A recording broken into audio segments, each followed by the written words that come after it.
Welcome to my channel, Edible Thoughts Makes. My name is Stephanie, and today I have not only a featured finished project for you, but also some ideas on how to maybe style this finished featured project. It is my first time making this specific project. I only recently finished it, so I don't have any real full life experience with it per se, but I did want to share with you some ideas that I have for how I plan on wearing it and maybe how it'll fit into my lifestyle. Specifically, we have some travel coming up, and I wanted a little something for my neck to keep me warm when we're on a train, on a bus, on a plane, in a car, anywhere there might be a little bit of a chill either due to air conditioning or just weather conditions. And typically, we travel pretty light, so we try to only pack maybe a backpack and a carry-on suitcase. And it doesn't matter if it's a 4-day trip or a 2-week trip, that's generally what we try to limit ourselves to so that we don't have too much stuff to have to lug around. That being said, there are so many different scarves, wraps, things like that, cowls that could suit this purpose. And this is just one specific project that I thought I would give a try and see if it'll fit into the needs that I am looking for. The project that I am talking about is the Soiree Scarf. It is a pattern provided free through Pearl Soho by designer Gabby Bush. Again, this is a free pattern, so if you have any questions about pattern specifics, I would just go to the Pearl Soho website and look it up. I did some modifications, as I typically do. If you're a longtime viewer here, you will know that I rarely follow a pattern specific to the directions. It is just me exerting some of my creative ideas into a pattern that is existing and just running with it. And so this pattern is no different. I will show you what it is. So again, this is the Soiree Scarf. The pattern is written for one color, and the yarn used in their sample is 100% silk. I decided to go with a different route. There is a new base out by Pearl Soho, and this base is called Echo Cashmere.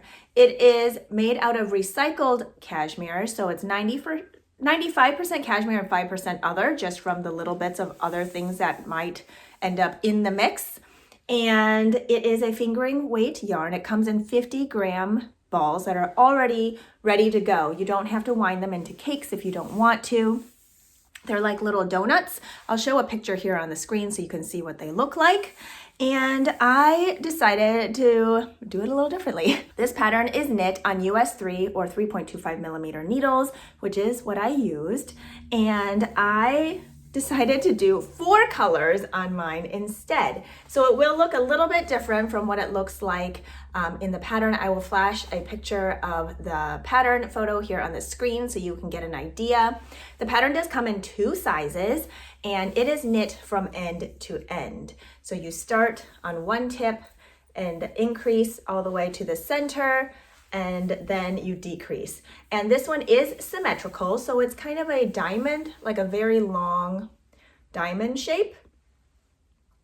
And it is all stockinette. So you will have knit stitches all the way throughout, and then you purl on the reverse side.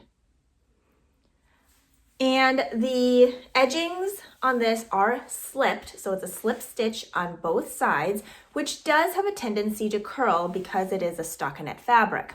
I knew from the beginning that I was going to do an applied I-cord border on mine. I'm going to hold it up closer so hopefully you can see. I did a 3-stitch border, and I just wasn't entirely sure in the beginning how I wanted to do that, but I knew I was going to. So I ended up doing, I think, a size in between the smaller one and the larger one provided in the pattern. I just went until I thought it would wrap around my neck in a way that I wanted it to. And I also wanted to make sure that I didn't run out of yarn. So I had 50 grams of each color. The mushroomy color is Flower Sack, which is kind of like a taupey gray, a warm taupey gray. And then the other side, which is more of a beige, is Heirloom White. This one is the lot, I think 23001. There were 2 different lots on there. And this one is slightly darker than the other Heirloom White, which is a little more creamy. So I knit to the middle. I used about, I think, 43-ish grams. And then I switched to the second color. And then I knit all the way to the end for that. And then when I finished, I did a full wet block of it before doing my border. I like to do that when there are no live stitches, and that way I just make sure the edges lie nice and flat. Now, when I was going to do my applied I-cord border, I did have a few starts. I had to try it multiple times because I didn't know what needle size was going to work best. Because they are slipped stitches, it is one slip stitch for every 2 rows. So if I'm picking up just one, it's going to pucker, and the ratio of stitches for me picking up isn't going to line up. It'll be 2 to 1. And I didn't want that. I think typically if you're picking up along a vertical edge, it's like a 3 to 4 ratio. And yeah, well, wait, 3 to 4. Am I saying that correctly? You pick up 3 and then skip 1, pick up 3 and then skip 1. I think that's usually how it goes. So I tried it on a US 3 needle. That was too tight. Tried a US 4, still too tight. There was puckering. Maybe I'll flash images here on the screen. I was trying to take pictures of it so I could compare between each time I changed something up. And then I thought, okay, maybe I should just hold the yarn double. Oh, I didn't mention the yarn that I'm using for the border. So I had some Pearl Soho Quartz on hand, and this is a merino and Surrey alpaca yarn. It is so soft, and I just love this yarn. So then I thought, okay, if I'm doing slip stitch pickups and they are 1 for every 2 rows, what if I just hold the yarn double and go up in needle size? So I went up to a US 5 and held the yarn double, and it turned out so nice. I'm gonna hold it up close so hopefully you can see. There's 0 puckering. It is a nice, thick, chunky I-cord, and I just love it. Now, on this one, I did pick up with the right side facing me, and some tutorials you will look up will tell you to pick up from the wrong side because it just happens to curl over a little bit. And yeah, maybe I could have done it the other way, but I'm happy with how it turned out. So I'm gonna show you, this is the right side. So the I-cord edging does lay a little flatter on this side, but if I turn it to the wrong side, you'll see that it curls in, so it pops up a little bit more on the wrong side.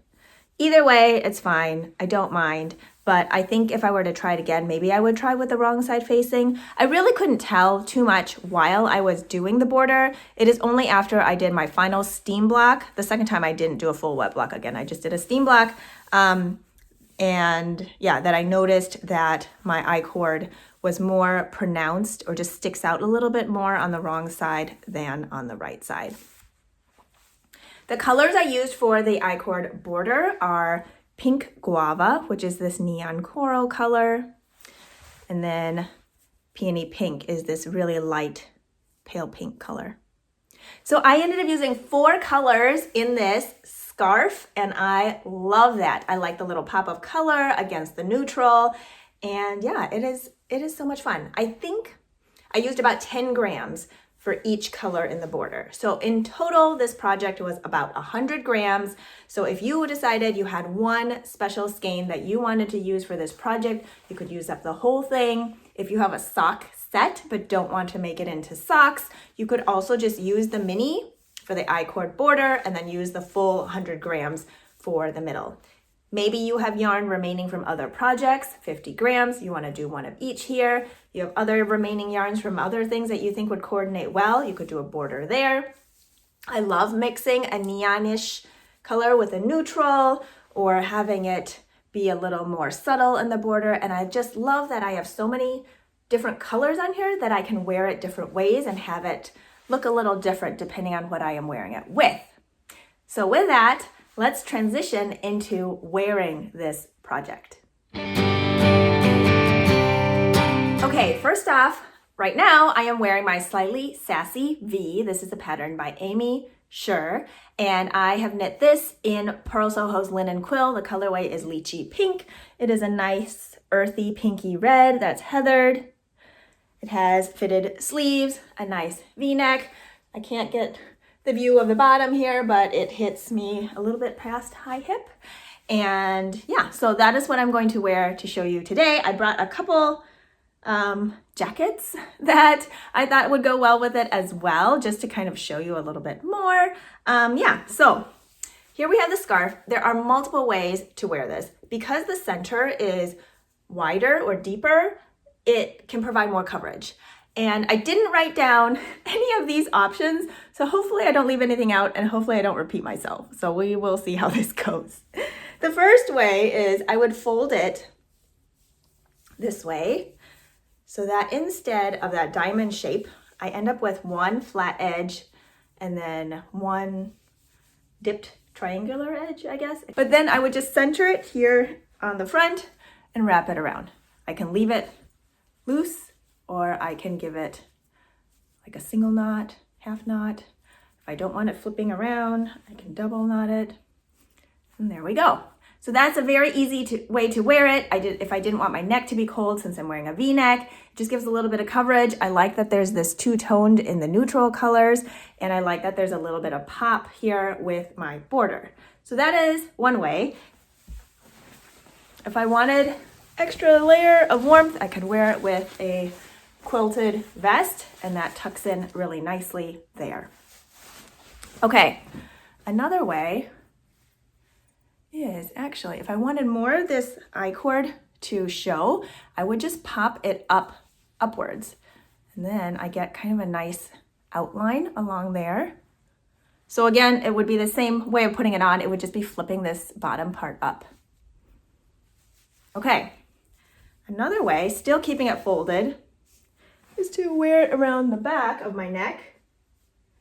That gives it a little more coverage. You could leave it down like this. And then let's say I'm going to put on a jacket. One sec.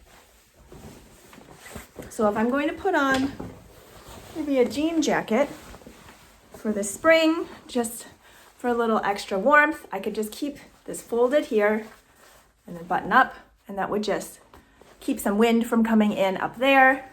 Maybe I want to loop it around and tuck it under a little. Again, that would just provide us some extra layers. Maybe I want the ends to be on the outside. I could also just leave it like that or give it a little, is it a half knot or a single knot? I can't think of what it is now. Anyway, it just gives a little bit of extra warmth there. Okay, took off the jacket to make it a little easier to see. But yes, so either you can have it looped once, you can have it tied once, tied twice, whatever works.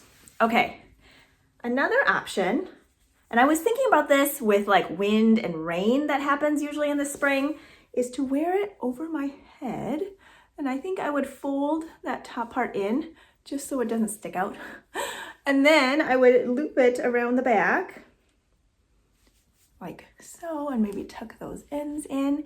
So my head would be nice and warm. Because it's wider in the middle, I would have full coverage there. And I think that looks really nice. Now let's put on a windbreaker or rain jacket with that. Maybe like a trench coat would look really nice, but I don't have that with me right now. Typically when I'm traveling, I wouldn't be bringing a trench coat, but I would definitely bring a windbreaker or a raincoat because that's something I can put over like a fleece or something else. All right, perfect. So I can zip right up to the neck. No wind or rain is getting in there. I can, whoops, I was gonna say I can put my hood up, but I think it's cinched down right now, so I can't. Hold on, let's see. I'm not sure what happened here. Let's see here. Oh, there we go. Okay. So now I have my hood up over my extra layer, so I'm warm, I would stay dry. Not a lot of wind is gonna get through because I have this extra layer inside. Awesome, I am set. Another way I was thinking is if I had any more weddings to attend, which I don't think we have any weddings this year, but oftentimes this top area might be a little more exposed, and going into the evening, sometimes it gets a little chilly. And so, because again of the wider center, I can wear it more shawl-like over my shoulders. And then I can hold on to it here. If I have a clip, I can clip it, or I can just do a little knot. And I think that looks really nice as well. I feel like it's really elegant. There's a little bit of drape to it. There's shoulder coverage, there's back coverage. A lot of times, like fancy dresses have open backs, and I just feel like that looks really good.